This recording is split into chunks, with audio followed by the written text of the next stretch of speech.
Olá, eu sou o Dr. Romualdo Sanches Calvo Filho, advogado criminalista, tribuno do júri, já há mais de 30 anos, tendo realizado mais de 500 plenários.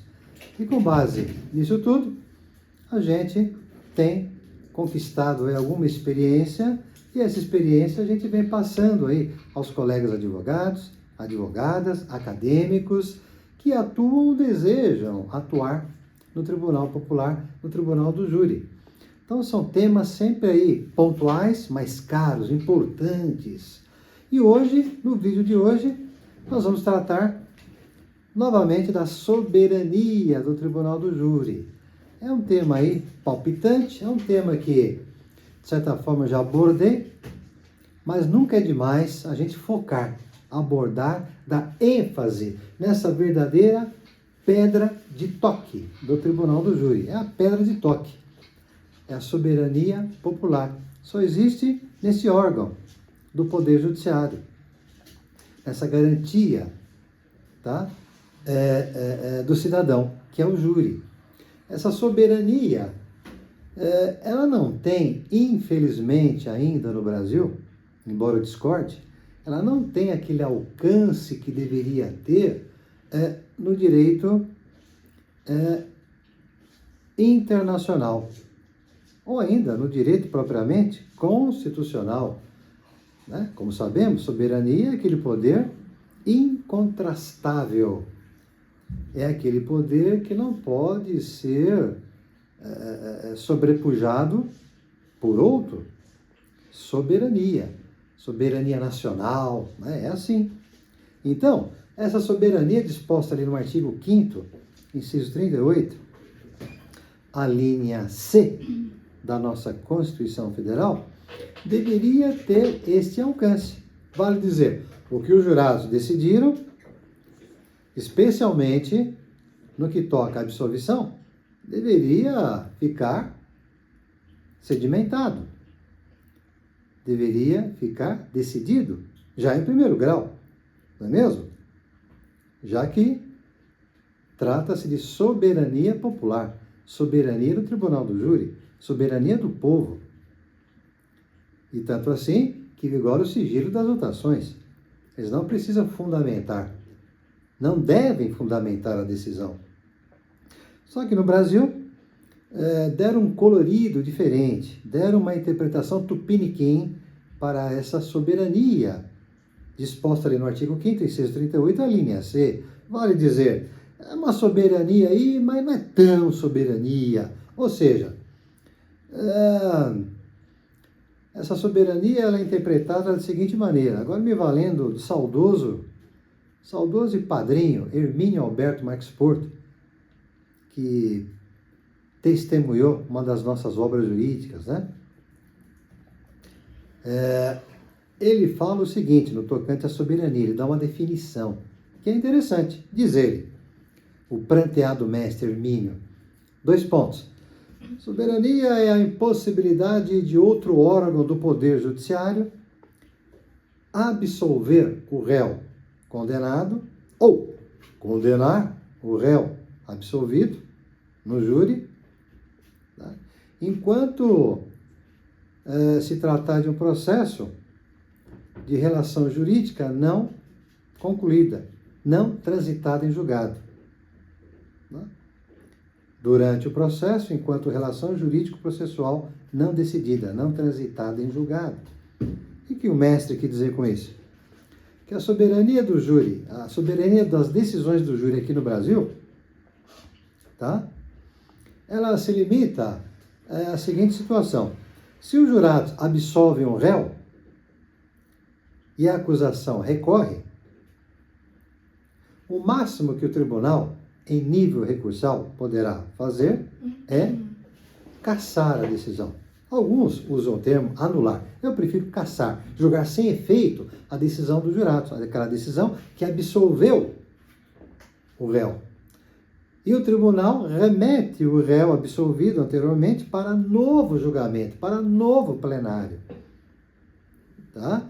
Ou seja, ainda que o tribunal, em nível recursal, discorde da decisão absolutória dos jurados, O máximo que ele poderá fazer, por conta dessa mitigada, suavizada soberania, é cassar, julgar sem efeito. Ainda que por uma única vez, não importa. Né? Mas pode cassar.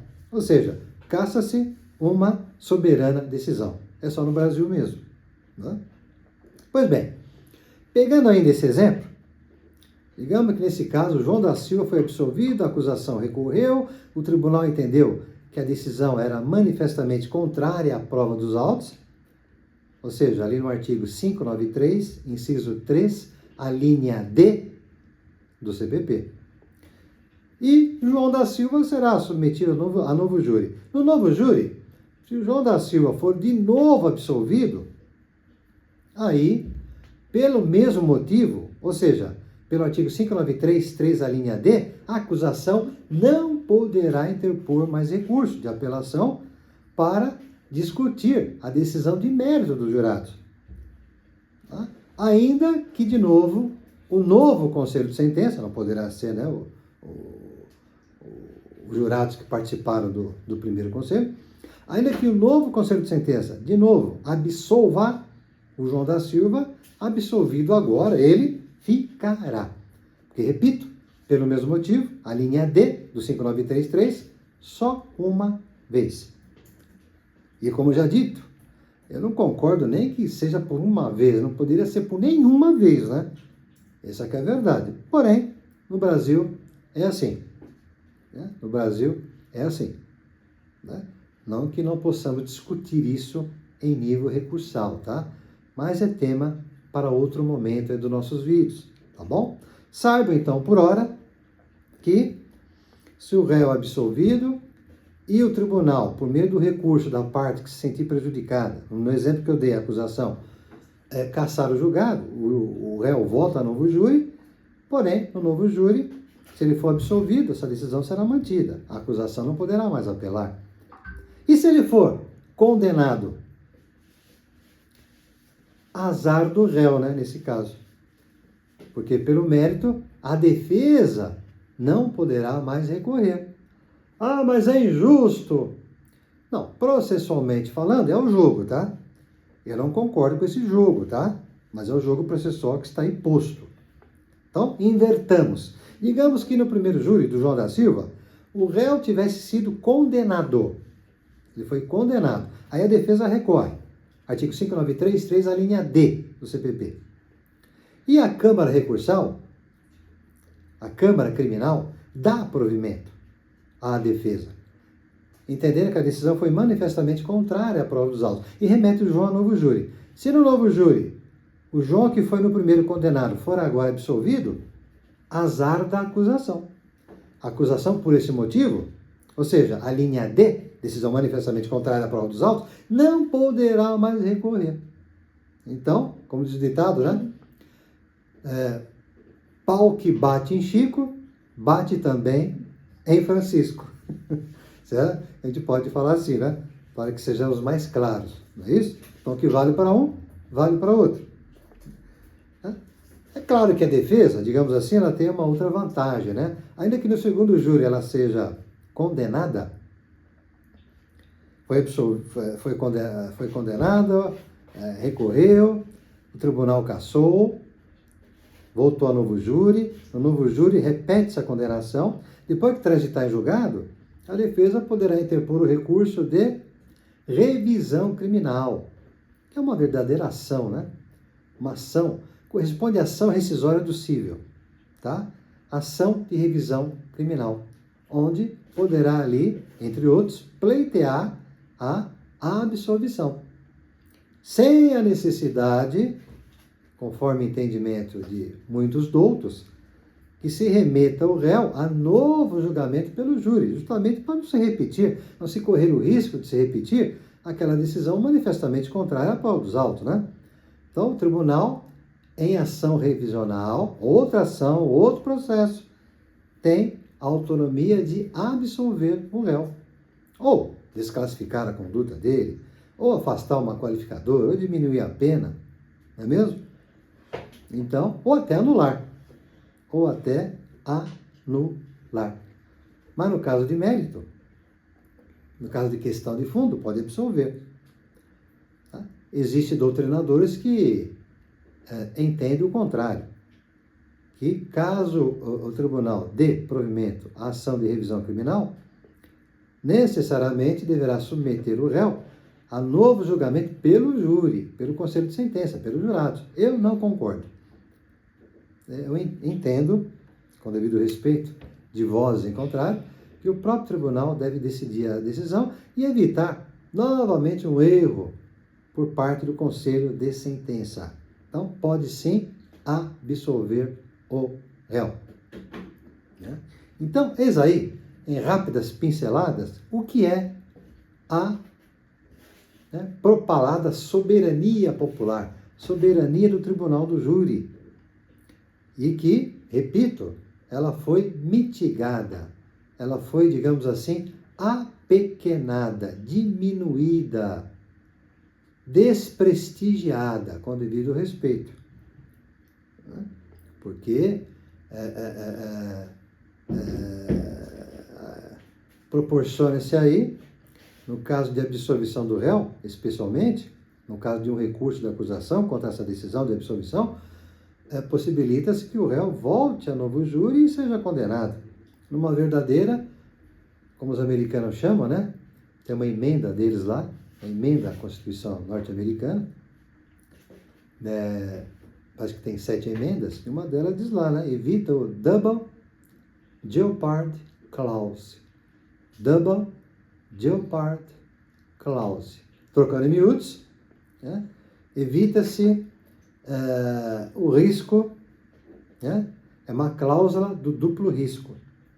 Cláusula do duplo risco. Significa o seguinte: se o réu foi absolvido e se permitir uma apelação por parte da acusação e o tribunal der provimento, o réu pode voltar a novo julgamento e ser condenado.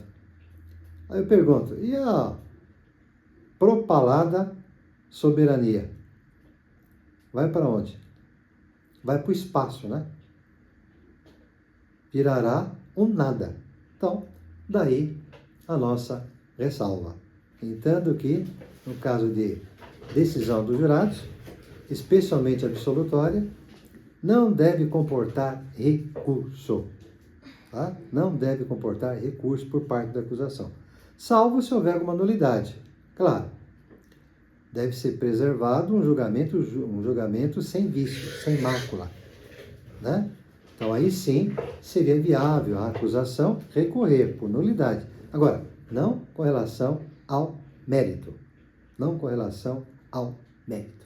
Pois bem, espero, com essas rápidas pinceladas, ter dado aí mais uma visão ao nosso usuário, ao telespectador, ao nosso ouvinte, o que é essa soberania em nível de tribunal do júri, segundo a interpretação majoritária aqui no ordenamento jurídico pátrio no Brasil.